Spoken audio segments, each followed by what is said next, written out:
চার দিন পর ফের কোচবিহারে চ্যাংড়াবান্ধা স্থলবন্দর দিয়ে ভারত, বাংলাদেশ ও ভুটান বাংলাদেশ বৈদেশিক বাণিজ্য শুরু হলো। জানা গিয়েছে বৃহস্পতিবার সকাল থেকে বাণিজ্য শুরু হয়েছে, বিকেল পর্যন্ত বাণিজ্য চলবে।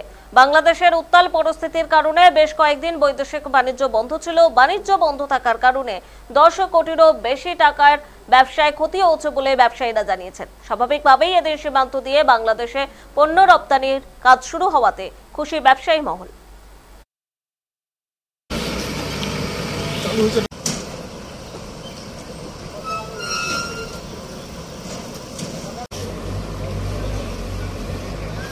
আমাদের এক্সপোর্ট বন্ধ ছিল 3 দিন, আর আজকে আমাদের 11টা 20-এ এক্সপোর্ট চালু হলো। আমাদের গাইডলাইনে আছে আজকে 11টা থেকে 3টা অবধি এক্সপোর্ট হবে, এভাবেই চলবে। স্বাভাবিক বর্ডার হলো আর কি।